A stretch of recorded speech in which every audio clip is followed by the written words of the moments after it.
Modern Love, the podcast, is supported by... Produced by the iLab at WBUR, Boston.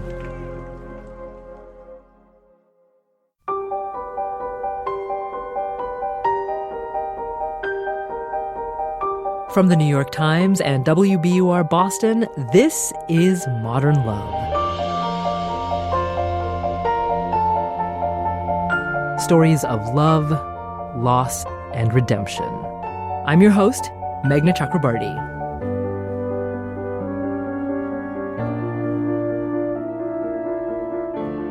Getting undressed in front of your partner can be really hard.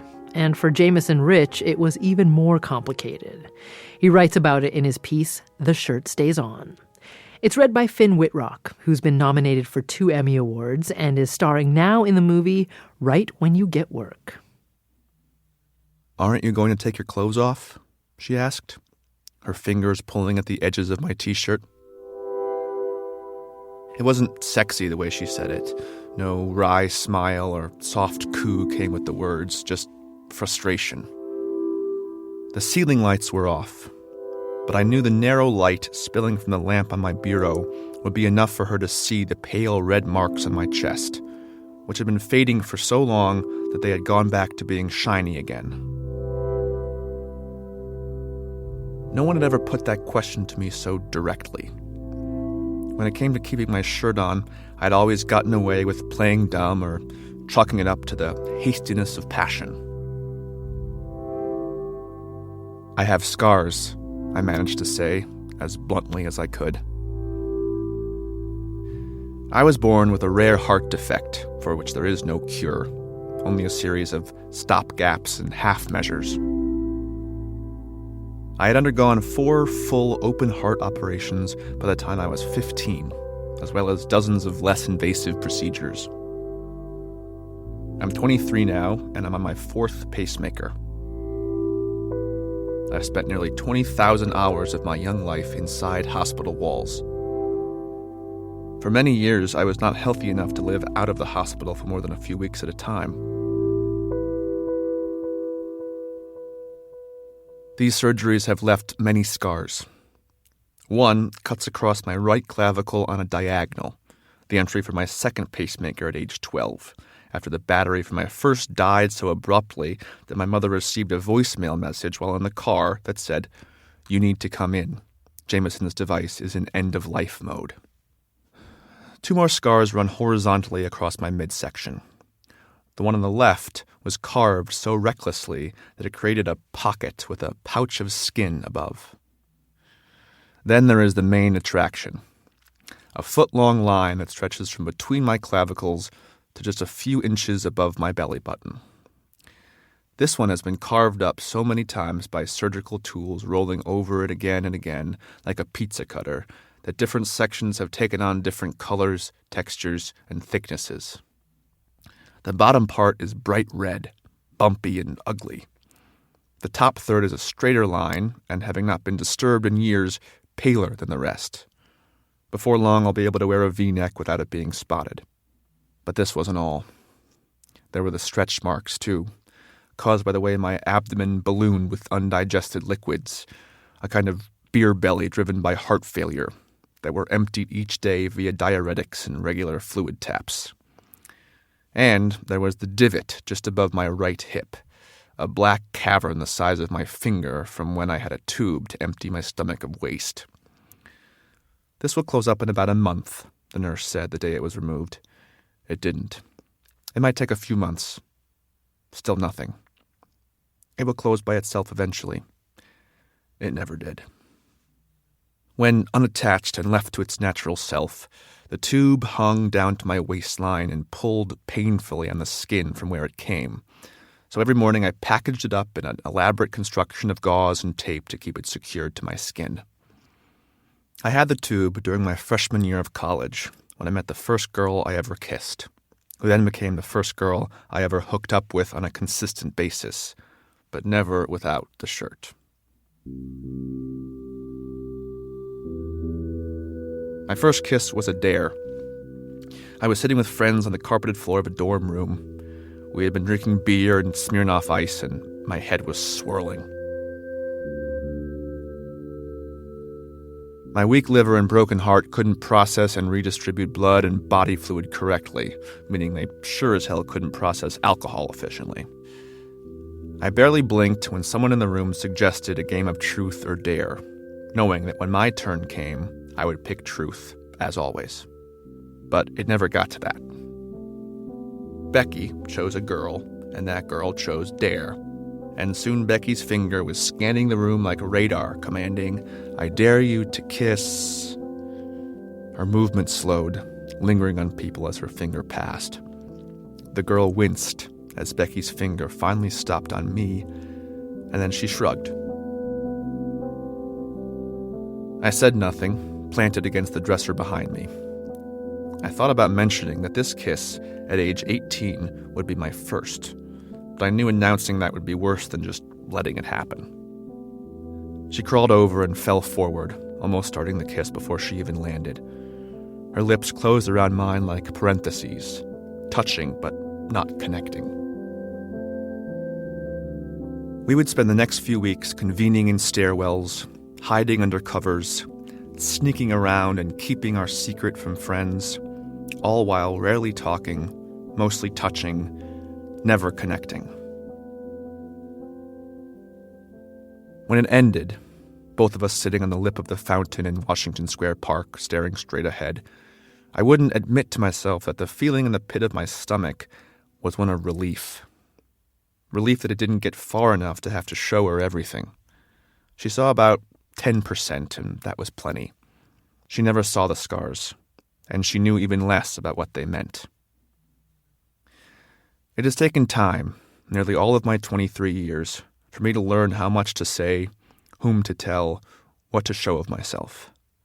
I have learned exactly how much people care to know, and what they care to know, and how much it matters to them. Whenever I first tell people about my diagnosis, I usually get a flurry of questions, and then they catch themselves and say, "I hope you don't mind me asking questions. We don't have to talk about it if you don't want to." "That's okay," I say. "We'll talk about it until you don't want to." It's not that people lose interest. There just always comes a point when we need to move on and talk normally about normal things so the balance of our conversation can even out. But something about my scars feels more precious. All through childhood, I carried a bit of extra weight, mostly in my stomach. And every year when summer rolled around, I'd find ways to keep my shirt on in the hot sun at the beach or the pool or on vacation or at parties. I told my parents it was because of the scars, because I was actually embarrassed by the weight, and then later told them it was because of the weight, because I was actually embarrassed by the scars. The thing about the physical side is that I can talk all I want about what I've been through, what it felt like to grow up with chronic illness and to know nothing else, with the science and the diagnoses and the dates and everything that can be measured. But the faded cuts and holes and lines that speckle my body are the closest I can get to proof. Eventually, scars will fade, but you can't uncut skin. And I've earned them. So maybe a part of me believes that seeing them is something you need to earn. I'll show you when I know they'll matter to you. I'll show you when I want you to see all my scars, both above and below the surface.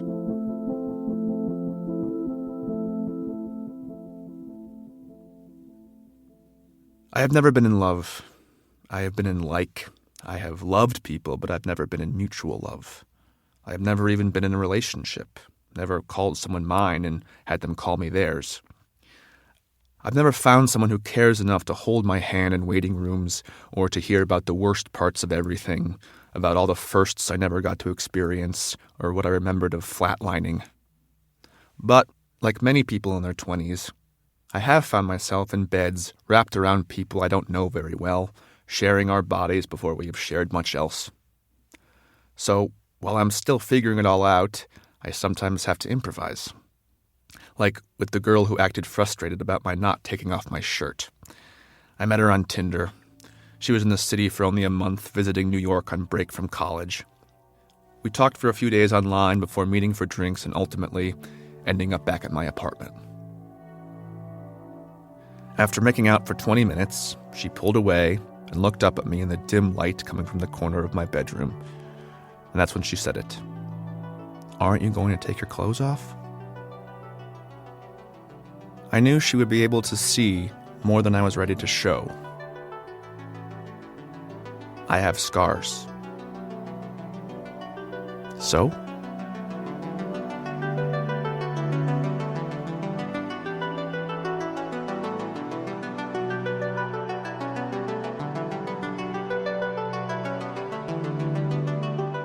That's Finn Wittrock reading Jameson Rich's essay, The Shirt Stays On. We'll catch up with Jameson after the break.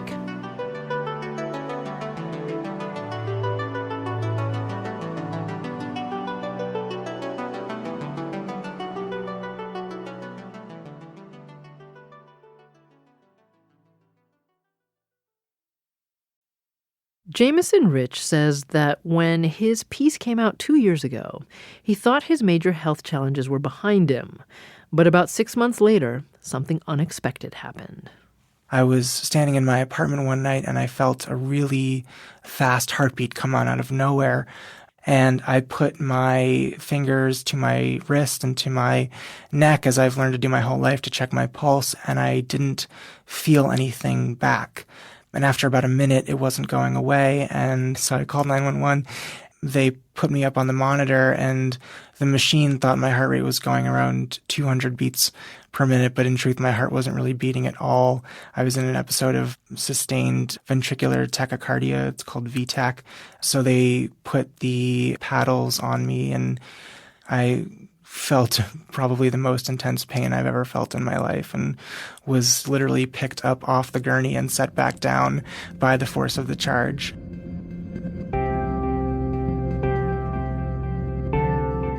The incident made Jameson think differently about the time he has. All that really mattered to me was if I had people to call in that moment. So I've made sure to not let my relationships and my personal life fall to the side, because really what matters at the end of the day, what it comes down to, what you care about in that moment is, who is in your life. At that time, Jameson was dating a woman who also had a heart condition and who had reached out to him after reading his Modern Love piece. That relationship didn't last, but it helped him learn to be vulnerable, something that's been important as he's entered a new relationship. I'm with someone now who has not been through it personally, but is so incredibly understanding and has made me comfortable with my scars and everything in a way that I never have been, because my instinct with someone who hasn't gone through it is still to hide a little bit, and the trust and the patience and the love is so strong and obvious that I don't need to hide. Jameson's health is better now, though his prognosis is uncertain. I think when I was born, a good prognosis was to live into the 20s. I know that's not the case anymore. These surgeries that are done to us when we're really young, the total effects are not known until a long time down the road. So I'm generally very healthy, but there is a wild card aspect to it. And when Jameson talks to people who've read his essay, they often seem worried about him. They get this kind of very concerned look, and they want to know how I'm doing, and not about the health stuff, but just, with the relationship stuff. And the answer is I'm great. In general, I want people to try to operate with less fear, which is a thing that I'm trying to do every day. The best stuff happens when you operate in your day-to-day with a healthy amount of openness. That's Jameson Rich. He lives in New York City, where he works in film production and is currently at work on a memoir. We've got more after the break.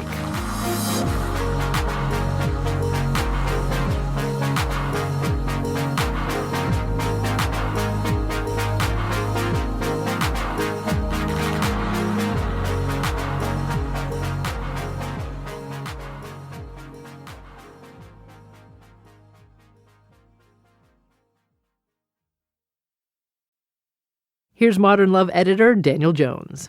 He was really able to capture what it's like to not only have to navigate sex and relationships and physical contact, which is awkward enough in college and your early 20s, but to have that compounded by having this chest that, as he describes it, was sort of cut up as though he were cut up by a pizza cutter.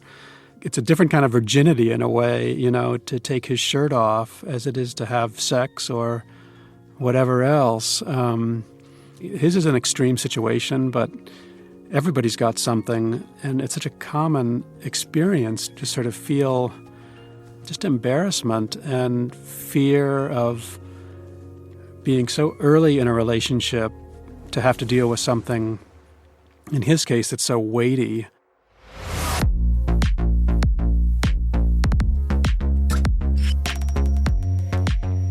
And here's Finn Wittrock. It was a point of view that I'd never really heard before, and the kind of vulnerability that he expresses was very touching to me.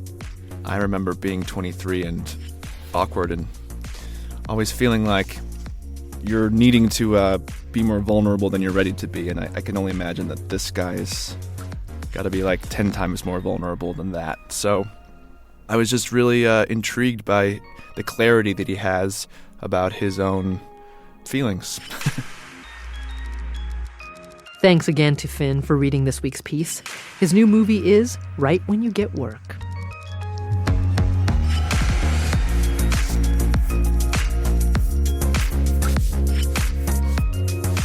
Modern Love is a production of the New York Times and WBUR, Boston's NPR station. It's produced, directed, and edited by Jessica Alpert, Caitlin O'Keefe, and John Perotti. Original scoring and sound design by Matt Reed. The idea for the Modern Love podcast was conceived by Lisa Tobin. Iris Adler is our executive producer. Daniel Jones is the editor of Modern Love for the New York Times and advisor to the show. Music for the podcast, courtesy of APM. If you love the show, leave us a rating or a review on Apple Podcasts. It helps new listeners find us. I'm Meghna Chakrabarty. See you next week.